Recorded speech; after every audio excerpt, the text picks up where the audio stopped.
Good evening, and welcome. Pull your chair up close to the fire, won't you? I'm sorry about the darkness, but I find it so much more agreeable for our little conversations.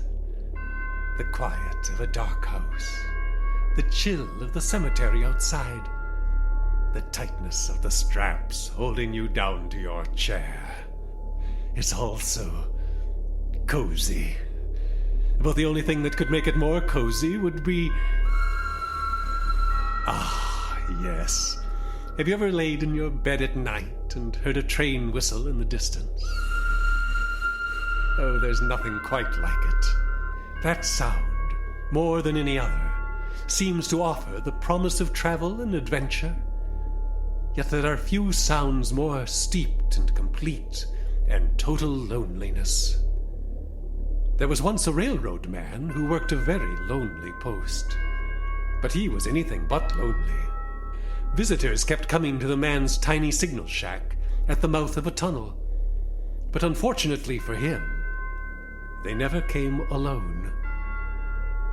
Tonight, on Mystery on the Air, we are proud to present a tale penned by none other than Charles Dickens.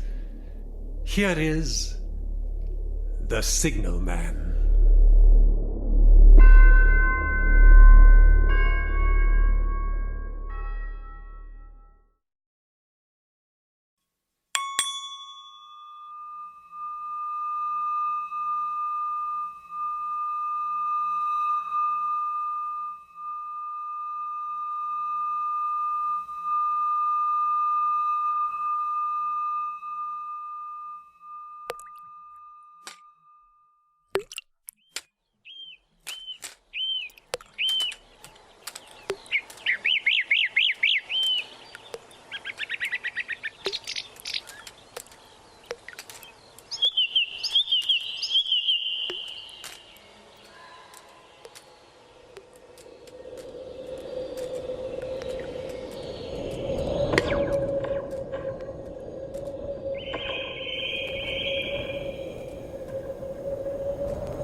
The path there.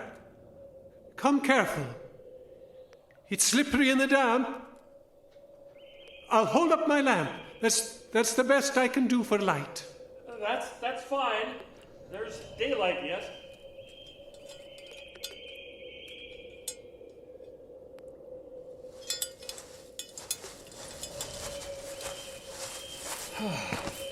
Thank you. Thank you for speaking with me. Is there something the matter? Oh, no. I just wanted to meet you. Some men in the village... Nothing's the matter, then? No. I'm a writer, you see. A reporter. You're an American. Oh, that's right. The Associated Press, London office. Oh? I'm on a bit of a lark. Like a vacation. Looking for feature stories. Human interest. I've traveled all over Sussex and Kent, and now here. Just now, up in the village, Some gents at the pub said I should come talk to you. They said you were the loneliest man in Britain. I'm sorry, it's your job, isn't it? What? This signal shack, it's your job. You work for the railroad. I can see what they meant, the men in the pub. This is about the loneliest place I've ever seen. Top of the hill there must be 300 feet. Sheer cliff. You almost can't see. The path? Yes, the path. You can't see it very easily. It was cut that way when the tunnel was built. It's not a natural rift. Pardon? Rift. Canyon. Gully. Oh, right, of course. No one ever comes down here, do they? Oh, why would they? Right. Why would they? Is it always this damp? Oh, a little drier in the summer, but otherwise, yes. Oh, excuse me. I shouldn't pepper you with questions without formally asking first. I'd like to do an interview if I could. Come talk to you about your job. I have a room in the village, so I could come back tomorrow. My job? Yes. You want to talk about my job? That's right. You're the signalman, aren't you? The loneliest posting in British Rail. You don't want to talk about anything else? Well, I'd like to know more about you. How do you pass the time down here? And what does your job entail? How you come to such a lonely spot? That sort of thing? Make a great magazine article. For America? Oh, you'd be surprised how much people in Kansas and Iowa want to know about England. It's all very exotic to them. Oh. I could come back tomorrow evening. That would give you a chance to think about it. We can talk then. Yes. Tomorrow. Tomorrow would be better. I can come then? I begin at 10. You can come around 11. I'll be here. Sir? Yes? When you come tomorrow, I'll watch for you at the top there, above the tunnel. I'll hold up my white light to guide you down. But there's one thing I must ask. Yes? Don't call out. Not as you did today. Don't call out to me. I'll have my light. Just come down the path. May I ask why? No matter. I'll trust to your lamp and I won't even wave. Thank you, sir.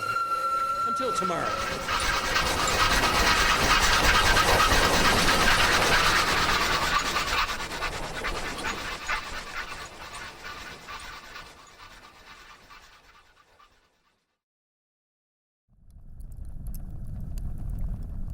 The telegraph sends messages up and down the line.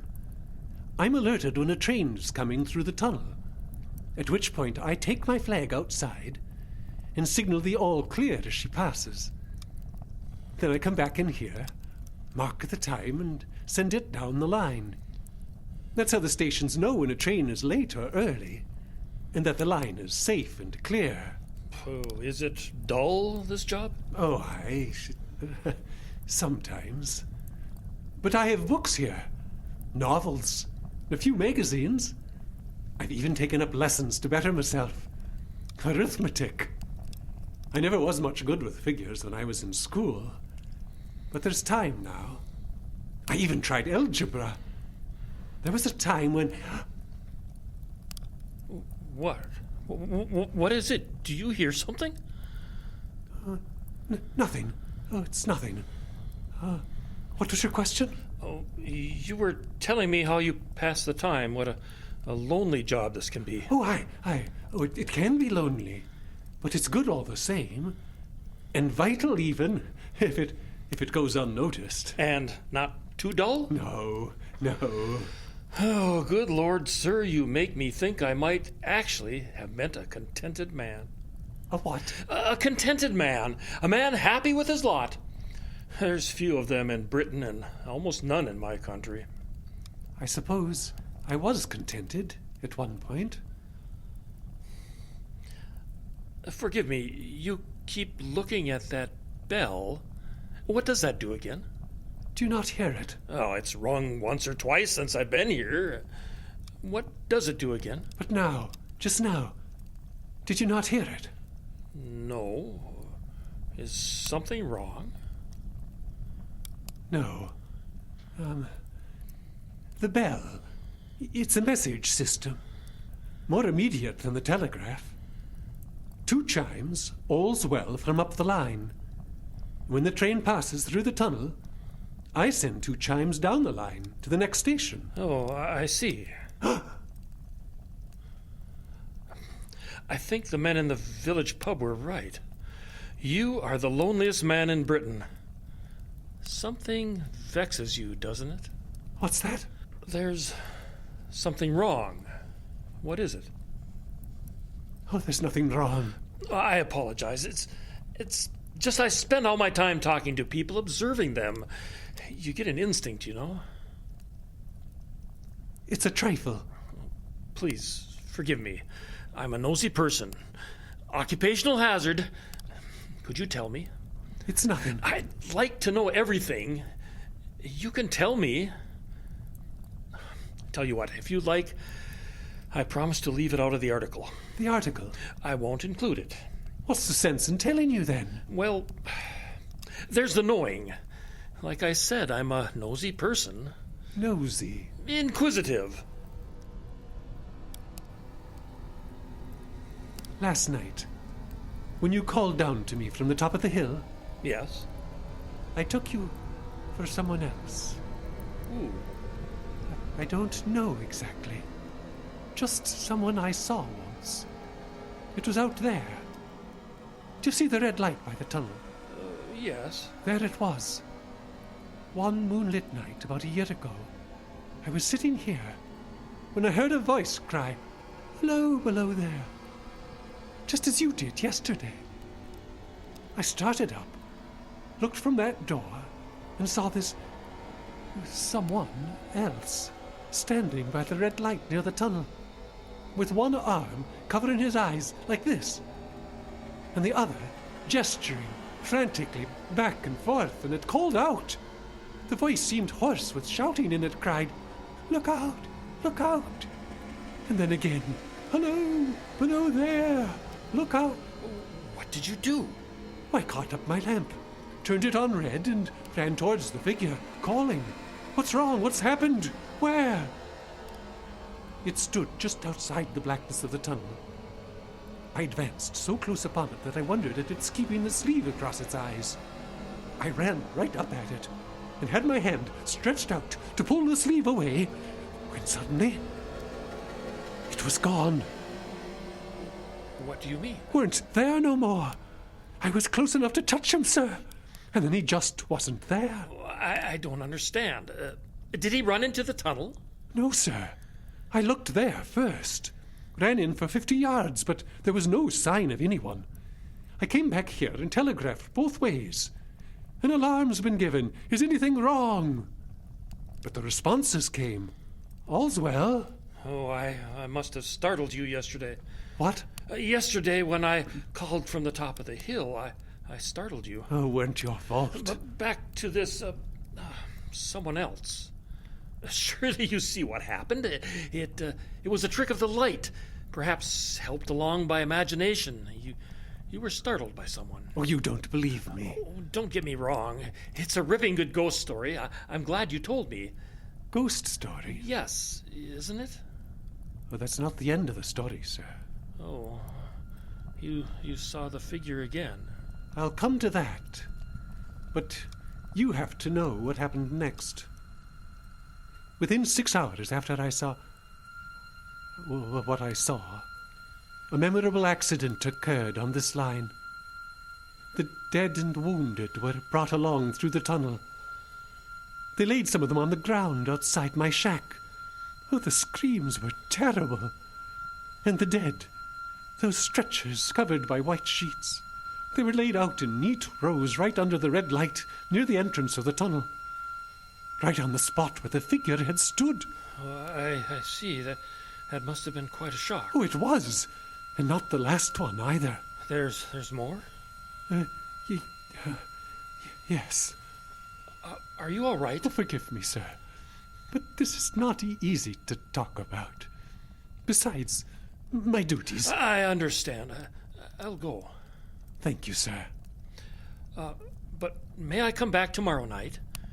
You did say there was more to the story. Aye, sir, there is. Come at 11. I'll have my white light shining for you, and remember... Don't call out.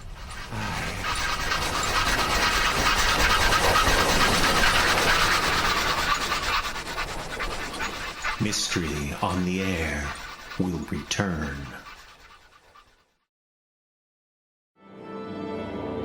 It can be in the sound of the orchestra preparing, or in the sound of a sculptor working in stone, or even in the sound of laughter from inside a theater.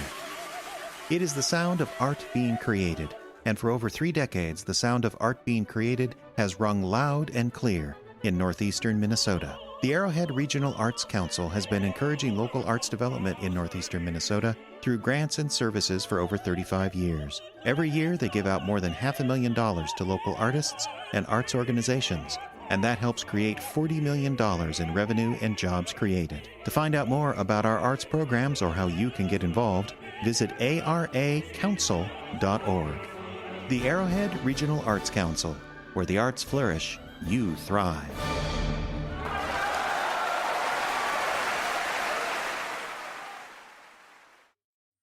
We now return to the Icebox Radio Theater and Mystery on the Air.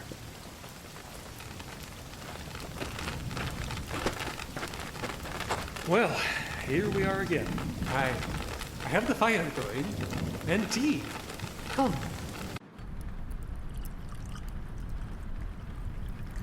There's milk. I don't care for sugar. Oh, that's fine.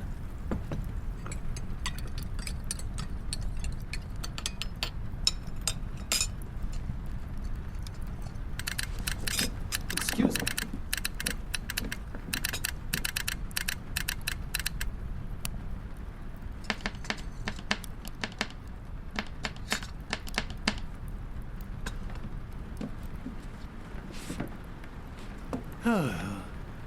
All is well? Yes. Oh, good. So, where were we? I believe there was more? Your story? Aye. You're being very patient. Why wouldn't I be? I'm intruding. It's the nature of my job. You plan to write this, what I've told you. Oh, there will be a story, of course. But the whole of it, everything I've told you. Oh, I don't know yet. My editor would love it, of course. People eat up stories like yours, but they're always presented as fiction. You don't believe me. I'm reserving judgment. Besides, it's not really what I think, it's what my editor thinks. You should hear the rest. Then decide. Fair enough. Of course. You recall what I said before? The figure standing by the warning light. Yes. There was a second time I saw it. It was 6 or 7 months after the first time. I'd just gotten over the shock. I'd received the signal the train had entered the opposite end of the tunnel. So I took up my flag and went out. And I looked. And I saw it. The same figure? The same. Did it wave at you? Did it say anything? Not this time. It was just standing by the light, its hands covering its face as it swayed back and forth. It reminded me of the statues I'd seen in cemeteries. Angels on top of monuments, grieving. What happened then? Well, the train came. It came alongside me, and I noticed at a carriage window what looked like a confusion of hands and heads, and something waved. I saw it, just in time to signal the driver, stop. He shut off and put his brake on, but the train drifted past here 150 yards or more. I ran after it, and as I went along, I heard terrible screams. Terrible. What had happened? There was a girl, a passenger, in one of the compartments. A beautiful young lady. She'd died quite suddenly. Her mother was distraught. I could still hear her crying, They carried the girl out of the train and brought her in here. They laid her on the floor, right there, on the wood between our feet. Oh, good Lord. This was just 6 months after the accident in the tunnel? Well, you have endured incredible shock. It's a wonder you're on the job at all.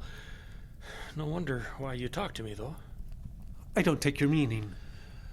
Well, enduring the things as you have, I don't wonder why you'd want to tell your story. It helps to talk about things. That's not why I told you these things. No? No. I called you in here because it's happening again. About a week ago, I saw it. The figure by the light. I've been seeing it in fits and starts for days. What does it do this time? Waves. Waves, with its eyes covered as before. And it calls out, "Hello down there. Look out. Clear the way." Clear the way? What does it mean? I don't know. There's never anything on the tracks when it calls that. But it's frantic, as if there's an emergency. And it rings the bell, too. The telegraph bell? Yes. Well, not in the normal way. Well, wait. Yesterday at one point you fell silent and stared at the bell. Was it ringing then? Yes. Well, now I see. I can assure you my eyes and ears were on that bell as you stared at it. It did not ring. It did not ring at any time except those instances when it communicated something to you about your daily business. It's not the same ring. I've never made a mistake as to that yet, sir. I've never confused a regular ring with the other kind. The other is a strange vibration in the bell, that it derives from nothing else. And I've not asserted that the bell stirs to the eye. I don't wonder that you failed to hear it, but I heard it.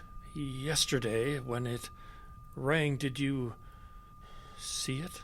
The someone else? Both times.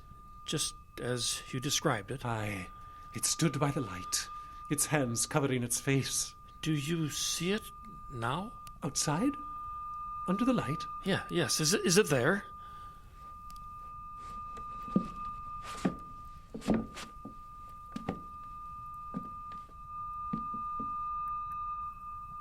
No, it's not.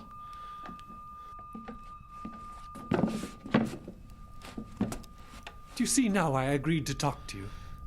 Tell me. To have it out. If only in my own mind. I must understand it.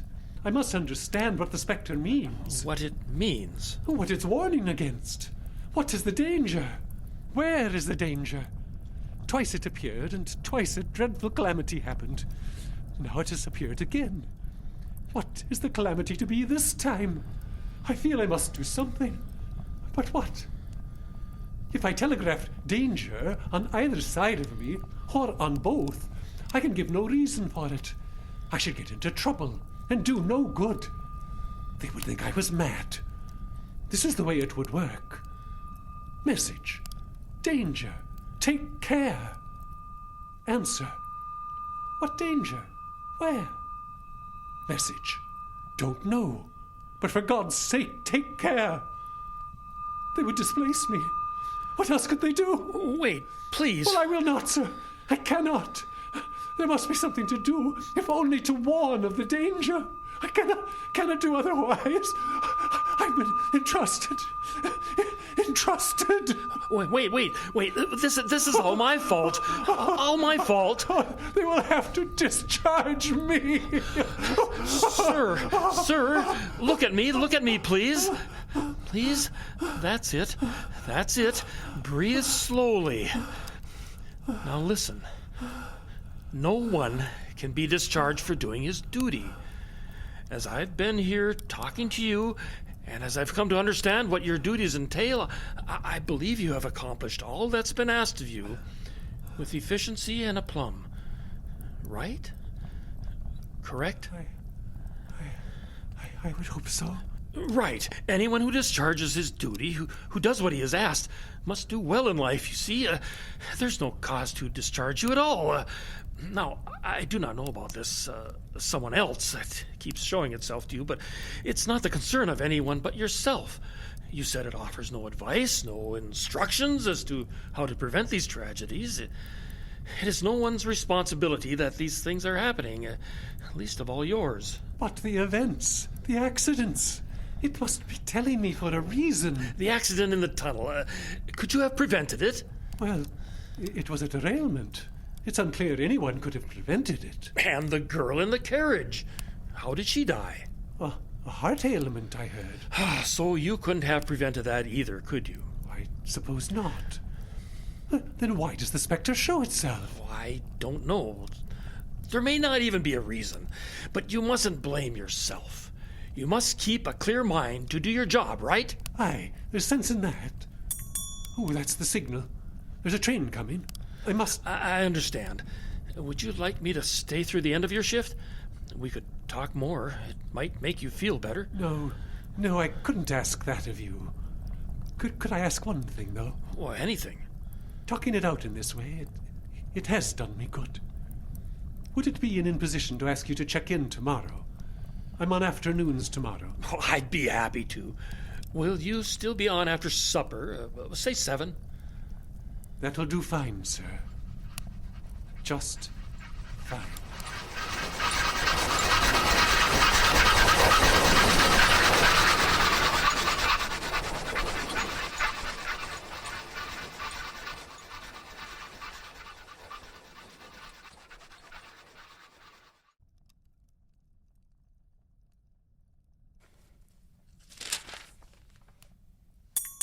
Oh.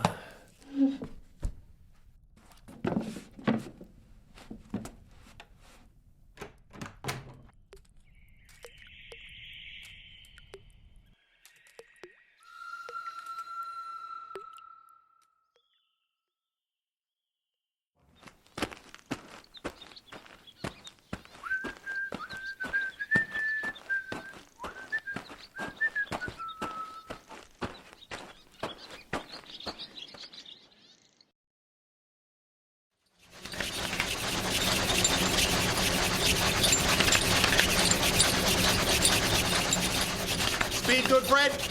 I'll take a bit off, Chief. This here tunnel is where the accident took place a year ago. Oh, fine, you old woman, just for you. Cautions the pilot to safe harbor, you know.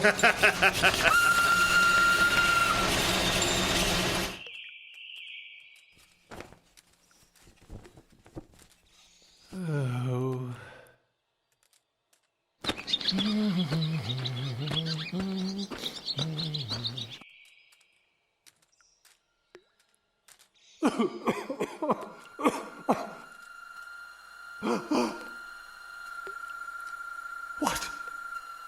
What do you want?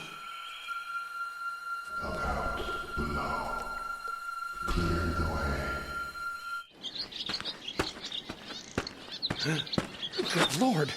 Good Lord, he's on the tracks. Tunnel's in, get ahead. You ready to open her up? Aye. Station's 5 minutes out. 4 by my reckoning. Just glad to be through this pitch black. Don't like to think of it after what happened. As bad as my old gran. We're right on time at the moment, but good God. What is it? What do you want? Hello, below there. What do you want? Oh, no! Look out! Hello below there! Clear the way! Check speed, full bright. What is it? A man on the tracks. The old Signalman. He's standing there at the end of the tunnel. Go on, getting on. Here it's coming. Clear the way. You below there. Look out. Clear the way. Clear the way! Please, clear the way! What do you want from me? Clear the way. Why do you keep coming to me? What is it? What is it you want? Clear the way. Clear the way. I don't understand. You will. Clear the way. Clear the way. Now.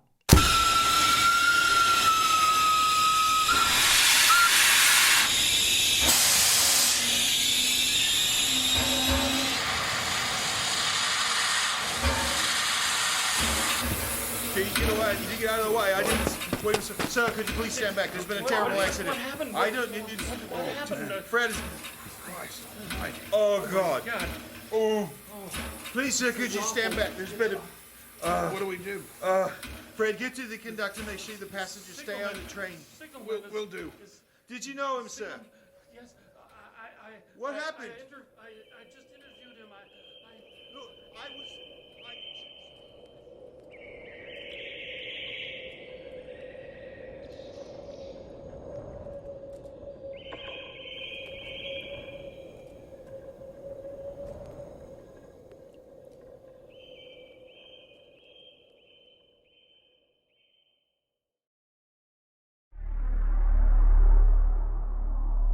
As it turned out, the American writer's story never did appear in any publication.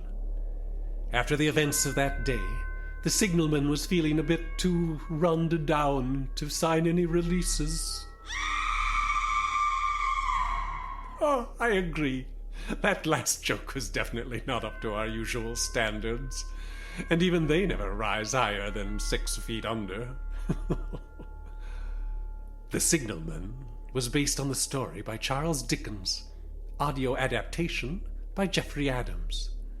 Our cast this evening featured Tom Bement as the writer. Douglas Skrief played the signalman. Jeffrey Adams was the engineer, and Justin Kapla portrayed the engineer's assistant. Editing, sound effects, and post-production by Jeffrey Adams. We trust you enjoyed our jaunt down the tracks, and hope you'll return to us again for another Mystery on the Air.